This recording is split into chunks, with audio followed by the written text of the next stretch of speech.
আসসালামু আলাইকুম রহমতুল্লাহ। আলহামদুলিল্লাহি ওয়াহদা ওয়াসসালাতু ওয়াসসালামু আলা মান লা নাবিয়্যা বা'দা। আউযু বিল্লাহি মিনাশ শাইতানির রাজিম। বিসমিল্লাহির রহমানির রহিম। কুল হুয়াল্লাহু আহাদ আল্লাহুস সামাদ লাম ইয়ালিদ ওয়া লাম ইউলাদ ওয়া লাম ইয়াকুল লাহু কুফুয়ান আহাদ। আলহামদুলিল্লাহ, সমস্ত প্রশংসা আল্লাহ তাআলার জন্য। লক্ষকোটি দুরূদ ও সালাম বর্ষিত হোক আমাদের নবী হযরত মুহাম্মদ মুস্তাফা সাল্লাল্লাহু আলাইহি ওয়াসাল্লাম। আল্লাহুম্মা সাল্লি আলাইহি আল্লাহুম্মা বারিক আলাইহি সাল্লাল্লাহু আলাইহি ওয়াসাল্লাম। আজকে আমরা ঈমান ভঙ্গের কারণ 10টি জানব ইনশাআল্লাহ।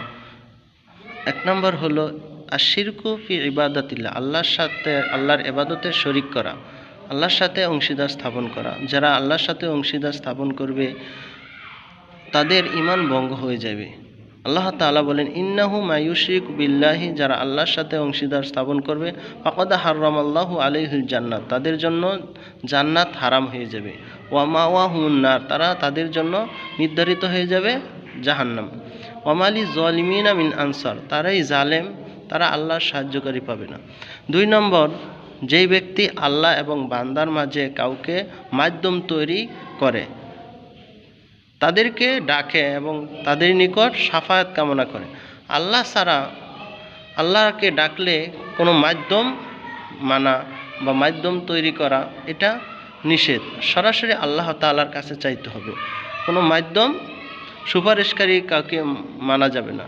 কুলিল্লাহি শাফাআতু জামিয়া লাহু মুলকুস সামাওয়াতি ওয়াল আরদি, আসমান জমিনের সুপারিশ, কুলিল্লাহি শাফাআতু জামিয়া, সমস্ত শাফায়াতের মালিক হলো আল্লাহ।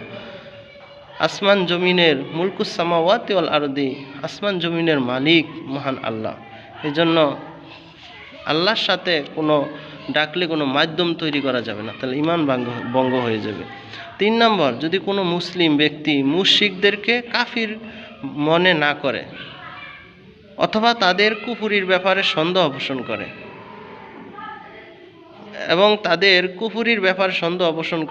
তাদের মতবাদসমূহকে সঠিক মনে করে, কোনো মুসলিম যদি কোনো মুশরিককে কাফের মনে না করে, কেননা মহান আল্লাহ তাআলা বলেন, ইন্নামাল মুশরিকুনা নাজাসুন, নিশ্চয় মুশরিকরা অপবিত্র। এরপর 4 নম্বর, যদি কোনো মুসলিম নবী সাল্লাল্লাহু আলাইহি সাল্লামের দেখানো পথ ব্যতীত অন্য কোনো পথ পরিপূর্ণ অথবা ইসলামী হুকুমাত বিধান ব্যতীত অন্য কোনো কারো তৈরি হুকুমাতকে উত্তম মনে করে। সূরাতুত তওবার 31 নম্বর আয়াতে বলেন যে, ইত্তাখাযু আহবারুহুম ওয়া রুহবানাহুম আরবাবাম মিন দুনিল্লাহ, খ্রিস্টানেরা তাদের পণ্ডিতদেরকে এবং তাদের ধর্ম বৈরাগ্য ব্যক্তিদেরকে তারা প্রভু হিসাবে গ্রহণ করেছে আল্লাহরে বাদ দিয়া। এজন্য যদি আল্লাহর মুহাম্মদ সাল্লাল্লাহু আলাইহি সাল্লামের ব্যতীত ধর্মকে বাদ দিয়ে অন্য কারো ধর্ম গ্রহণ করে তাহলে তার ঈমান ভঙ্গ হয়ে যাবে। 5 নম্বর, যদি কোনো মুসলমান আল্লাহর নবী সাল্লাল্লাহু আলাইহি সাল্লামের আনিত বিধানের কোনো অংশকে অপছন্দ করে তাহলে তার ঈমান ভঙ্গ হয়ে যাবে।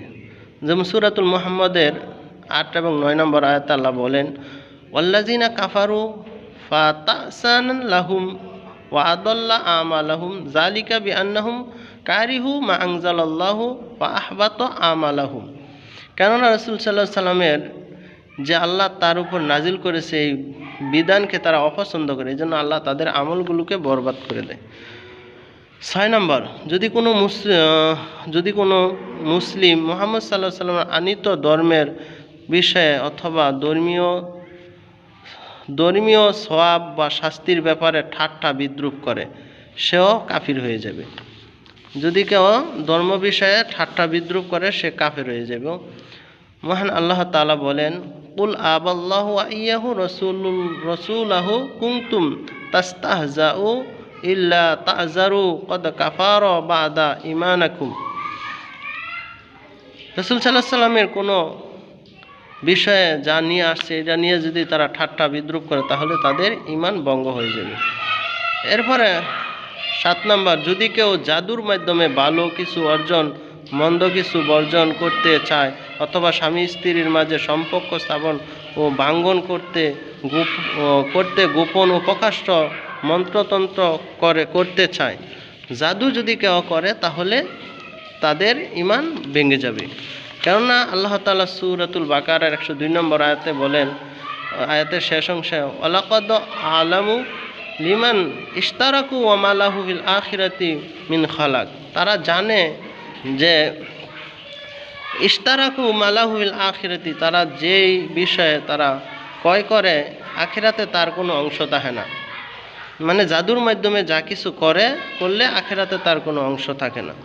9 নম্বর, যেই ব্যক্তি মনে করে মুহাম্মদ সাল্লাল্লাহু আলাইহি সাল্লামের শরীয়ত ব্যতীত অন্য কোনো ধর্মের জীবন পরিচালনা করলে জান্নাত পাওয়া যাবে, আল্লাহর সন্তুষ্টি পাওয়া যাবে, সে ব্যক্তি কাফের।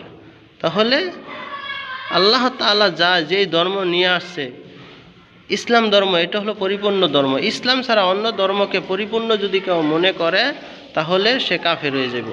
মহান আল্লাহ তাআলা বলেন, ওয়ামাই ইয়াবতাগু গায়রুল ইসলাম দীনান ফালা ইউকবালা মিনহু ওয়া হুয়া ফিল আখিরাতি মিনাল খাসিরিন। যেই ব্যক্তি ইসলাম ধর্ম ব্যতীত অন্য কোনো ধর্ম সে গ্রহণ করলো তাহলে ফালা ইউকবালু মিনহু, আল্লাহ তার ওইটা কবুল করবেন না। ওয়া হুয়া ফিল আখিরাতি মিনাল খাসিরিন, সে আখিরাতে ক্ষতিগ্রস্তদের অন্তর্ভুক্ত হয়ে যাবে।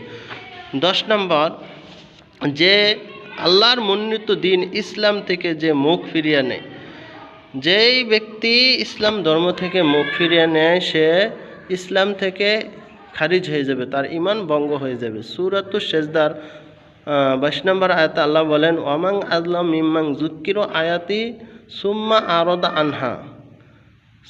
আরাদা আনহা ইন্না মুজরিমুনা মুনতাকিমুন। তার চেয়ে বড় জালেম কে, যখন আল্লাহর কোরআনের আয়াত দিয়ে তাকে যখন দাওয়াত দেওয়া হয় তখন সে মুখ ফিরিয়ে নেয়। আল্লাহ বলেন, ইন্নাল মুজরিমুনা, সে পাপিষ্ট, ইন্না মুনতাকিমুন, আল্লাহ তার প্রতিশোধ নেবে। তাহলে এই যে 10টি ঈমান ভঙ্গের কারণ, এই 10টি যদি কারো মধ্যে থাকে তাহলে তাদের ঈমান ভেঙে যাবে। 1 নম্বর,